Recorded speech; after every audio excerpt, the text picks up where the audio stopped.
Hey, good morning. Patricia Murphy here. It's Saturday. This is Seattle Now. Today we're bringing you the best from the KUOW Newsroom.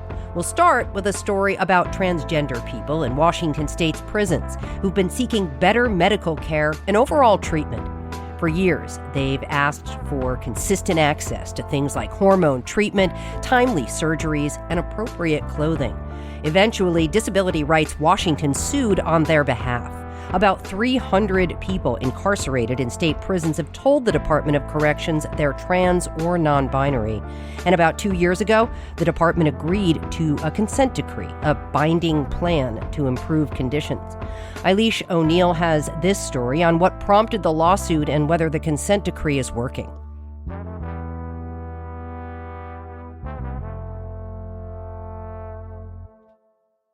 Heads up. This story contains descriptions of suicide and self-harm. I met Alexandra at her partner's home in Des Moines just weeks after she got out of prison. The house has huge windows overlooking Puget Sound. This is probably my favorite place in the world right now. I mean, the view is stunning. I also really appreciate the quiet in prison. It's never quiet. Alexandra is her middle name. We're not using her full name because she's worried about her safety. She says when she first arrived in prison nearly a decade ago, she'd already made up her mind to come out as trans. I had decided that I wasn't going to be able to survive my time in prison if I had to continue lying to myself and everybody else about who I was. Alexandra says getting what she needed wasn't easy. Take surgery. Alexandra requested breast augmentation as soon as the option became available, back in 2019. Getting it was a 5-year saga. I had to start seeing mental health again to prove that I really needed it. Months went by. Alexandra would send messages, file grievances, try to figure out what needed to happen next. And then they would finally get back to me after months and say, oh, you need to do this screening with this person. Alexandra would reach out, try to schedule it. No response. She'd file more grievances demanding the meeting. And then that would take months. Every single step would take months. Then they'd say, oh, those labs you did a year ago, they're out of date. We need new labs. It was just on and on and on. KUOW interviewed 6 trans women in prison, and all of them told similar stories. In all of the cases, the delays and runarounds harmed people's mental health. One woman, Ashley Raylan, told KUOW she started having panic attacks. One was so bad she stopped being able to breathe normally or control her limbs, and she was taken to the emergency room. A little while later, court records show she tried to cut off her own testicles. Disability Rights Washington sued the state corrections department on behalf of all the trans and non-binary people in state prison. One of the big claims in the lawsuit was that it was such a long and difficult process for trans people to get health care that they were essentially being denied that care. A.D. Lewis is an attorney who advocates for incarcerated trans people. The U.S. Constitution requires prison officials not to be deliberately indifferent to people's medical needs. Some people question if it should be taxpayers' responsibility to pay for gender-affirming medical care for people in prison. But Lewis argues stories like Ashley Raylan's show that care is medically necessary, just like cancer treatment and blood pressure meds. And Lewis says lack of medical care should never be part of a prison sentence. The punishment is not that the government gets to force you to be a certain gender or to not get medical care. Scheduling surgery wasn't the only challenge. KUOW spoke with several incarcerated trans people who said they were constantly fighting to keep their hormone prescriptions.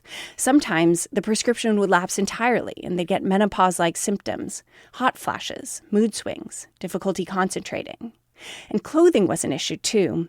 When Alexandra first requested women's clothes, it took months to get it. Then, since she was on hormone treatment, her bra size changed. But the officer wouldn't give her new bras unless her old ones were falling apart. So, I would have to cut holes in my undergarments when I no longer needed them because otherwise he wouldn't exchange them. On top of that, Alexandra said she had to try on the new bras in front of him and in full view of the prison's main thoroughfare. In October 2023, Washington's Corrections Department agreed to a long list of concrete changes. Here's A.D. Lewis again. He's the lawyer who specializes in improving conditions for trans people in jails and prisons. If Washington DOC complied with the settlement agreement as written, it would be among, if not the leading prison system for observing and ensuring trans civil rights and trans medical care access in the United States. But almost 2 years later, trans people say it's been bumpy. At Stafford Creek Correction Center in Aberdeen, a trans woman named Cheyenne Webb spent years trying to get gender-affirming bottom surgery. Her friends say she was one of the first women to ask for that, but it seemed like she was always getting passed by or overlooked, even after the consent decree. Michaela Sweetgrass was Webb's cellmate and close friend. We're using a voiceover because the prison phone calls can be hard to understand. The responses she was getting were always the same. The responses she was getting were always the same. You contact this person or contact that person. And then she would contact that person, and that person would be like, oh, you got to file this paper, or you got to contact this person. It was always passing the ball somewhere else. The 2023 court-ordered consent decree outlines specific steps the agency has to take to improve trans people's access to care. The idea was to bring what's available inside the prisons in line with what's available to people in the wider community. But change didn't come fast enough for Webb. Eventually, she'd had enough, because I went to the yard at 10 o'clock, and when I came back at 11, I found her hanging in the cell on the end of the bed. That was about a year ago, 6 months after the consent decree. For the trans people I interviewed, Webb's suicide is a symbol of the corrections agency's continued inattention to their needs and to how access to gender-affirming care can be a matter of life or death. The state's fatality review also noted Webb's history of gender dysphoria and her frustration with receiving related care in prison. And it recommended that the corrections agency take steps to reassure trans people that care will continue to be available, and suggested that the prisons restart the support groups that were suspended during the pandemic. The Corrections Department wrote in an email that they have let everyone in prison know what gender-affirming care is available, and they're working to provide timely access to that care. I interviewed 6 trans people in Washington's prisons. They said the main issue is the incredible amount of red tape and the excruciating waits for things they need, like months to get clothing they want, years to get surgeries. I've seen it happen with a lot of girls over the years, my cellie included. Suicidal ideation is prevalent in our community, especially after delays in medical care. Pharaoh Grayson has been in prison for 25 years, currently at Stafford Creek. While there, they've gotten a degree from Evergreen College and have taken up gardening and art. I do graphite and paintings. I do graphites, paintings. I often do paintings for the institution. Grayson says it was about 5 years ago when they came out as gender nonconforming to Washington's corrections agency, and they asked for hormone treatment and several gender-affirming surgeries. The consent decree required the agency to hire an ombuds to help people navigate the system. Grayson, and everyone I spoke to, said that person is very helpful. She kind of walked me through all the things that I could expect. And I was really pleased with that interaction and who they hired to do that. An agency spokesperson said in an email that trans people in prison now have, quote, what amounts to personal case management to facilitate their gender-affirming care. The people I spoke to said access to hormones is also better. Here's what's not better. Access to gender-affirming undergarments, which people told me can still take months to get, and even then are sometimes insufficient. This is Amber Kim, who's in prison for life. I have 2 pairs of bras and 2 pairs of panties. And I wash them by hand every time I shower because I'm not able to put them in the laundry. If I put them in the laundry, they won't ever come back to me. Also, housing. The vast majority of trans people are still incarcerated with people who share their sex assigned at birth, not their gender identity. And here's another problem. A lot of trans women need electrolysis for hair removal. Outside of gender-affirming care, electrolysis can be viewed as a luxury. But for trans people, facial hair removal can be essential to their gender presentation, and body hair removal is a prerequisite for some genital reconstruction surgeries to avoid grave complications afterwards. People in more than one Washington state prison told me for more than 6 months last year, they had no electrolysis, and it's still not available as frequently as they need it. Adrian Levitt is a lawyer with the ACLU who represents a trans person incarcerated in Washington.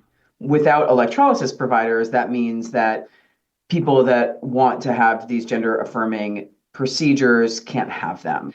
And people then either aren't having surgeries that they need that they medically need, or they're making other choices for surgical interventions, which can have really significant impacts as well. A spokesperson for the agency said in an email that they no longer have an in-house provider doing electrolysis, and transporting people outside the prisons has led to delays in treatment. She said the agency is looking for providers who can work inside the prisons. The consent decree establishes timelines between when people request certain procedures and when the corrections department has to schedule them. But Ashley Raylan, who's been trying to get surgery for years, says that's not working as intended. It's all well and good, but 90% of those got canceled. A DOC spokesperson wrote in an email that any delays or difficulties with scheduling could be due to the fact that, quote, providers of atypical procedures can be rare, especially in rural areas where many of our prisons are located. So, on paper, trans people in Washington's prisons have access to gender-affirming care. But advocates say there's still a long way to go before their actual access will mirror what's available outside prison. Eilish O'Neill, KUOW News.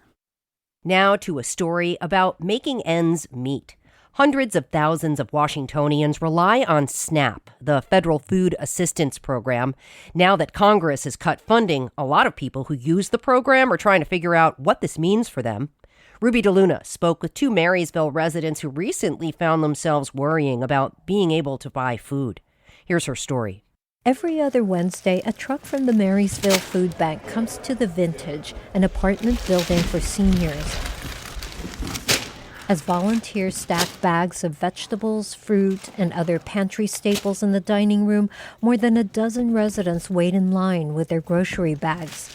One of them is 75-year-old Gail Nigro. I'll make some lunch when I finally get back upstairs. The staples she gets from the food bank help stretch the assistance she receives through SNAP, which is $49 a month. Nigro says that helps her buy vegetables to make her favorite green salad. Fresh everything is expensive, and at our age we try to watch sodium levels, we try to watch sugar levels, those kinds of things. Before retirement, Nigro was in real estate, helping first-time home buyers. Today she lives on Social Security, just over $1,600 a month, and a monthly pension of $541. Her income, she says, barely covers rent, utilities, and her car insurance. If her SNAP dollars are cut, she'll have to make sacrifices. I can fill a gap by selling my car, which takes away a lot of independence. It takes a lot of my ability to live my life the way I like to live it. Her neighbor, Joe Beck, who's 72, is in a similar situation. He worked 28 years in state government as an analyst for various agencies. Beck's SNAP assistance is $66 a month. He says the benefits provide not only nourishment, it lets him cook, which he loves to do. I make a mean spaghetti, I really do. And the best thing about that, there are leftovers, and that saves me money. Beck has peripheral artery disease, which has already cost him his left leg. He's at risk of losing the other. His medication to control the disease is expensive and cuts into his food budget. SNAP was created during the Great Depression to help families buy food. Benefits are largely based on income. Critics have called for overhauling the system, citing fraud and abuse. Beck says he understands the need for accountability, but the recent cuts, he says, felt like a slap in the face for people like him. Food should not be a political issue. It just shouldn't be. Like Nigro, the bulk of his Social Security check goes to rent. Food prices are already high. He's already dipped into his savings. According to the nonpartisan group Center on Budget and Policy Priorities, more than 800,000 Washington residents receive SNAP benefits. Most recipients are families with children, but more than 38% are people like Joe Beck and Gail Nigro, older adults or are disabled. These folks have worked all their life. They've worked hard, okay? They didn't expect to be in the position that they're in now. Beck and Nigro say the benefits are not a luxury. They're essential to their survival. In Marysville, I'm Ruby DeLuna, KUOW News. And we'll close with a fun story about mystical worlds and playing games with your friends. The game Dungeons & Dragons started in the 70s. It had humble beginnings as something people played at home. But in the past decade or so, podcasts and shows where actors and comedians perform while playing have exploded in popularity. One show, Dimension 20, sold out Madison Square Garden in January. They've continued their tour with a recent stop in Seattle. Scott Greenstone went to the show and found out why D&D is still growing 50 years later. When he was 10, Brennan Lee Mulligan's mom took him out of school in upstate New York. I was getting very badly bullied. I was hiding under picnic tables at recess, reading animal fact cards. I was a nerdy kid. His mom decided to homeschool him, enroll him in karate, and get a group of college kids to teach him how to play this game she thought he might like, called Dungeons and Dragons.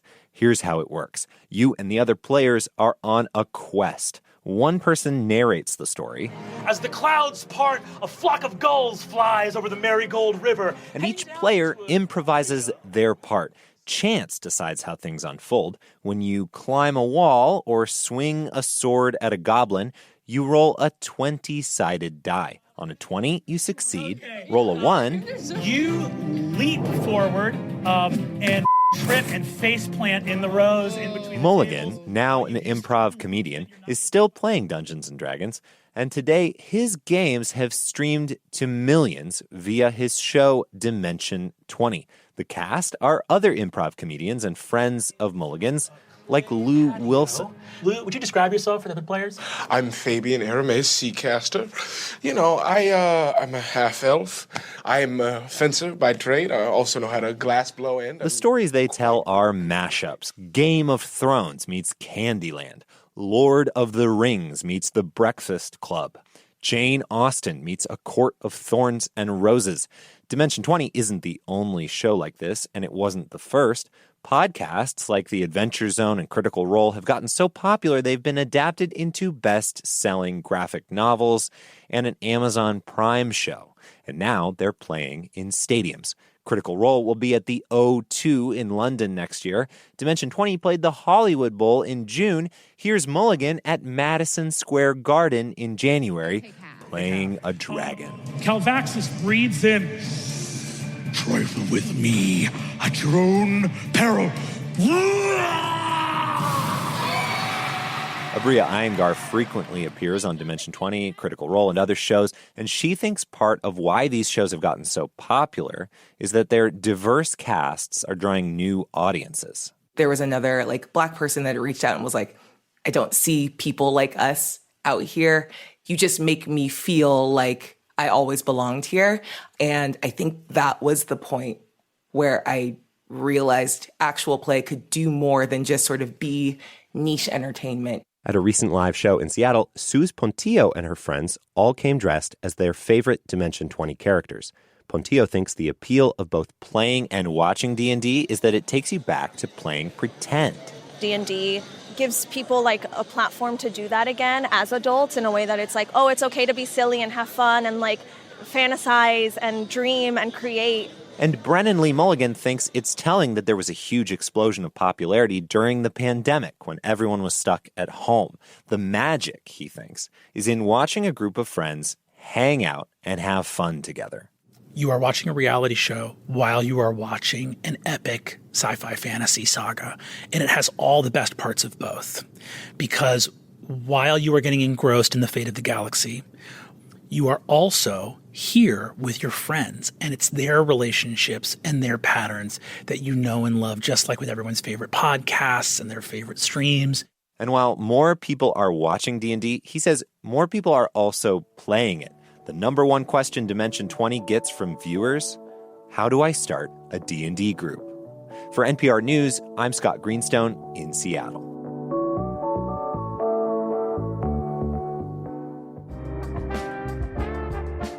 Thanks for listening to Seattle Now. Our production team includes Caroline Chamberlain-Gomez, Andy Hurst, Vaughn Jones, Brooklyn Jamerson Flowers, and Paige Browning.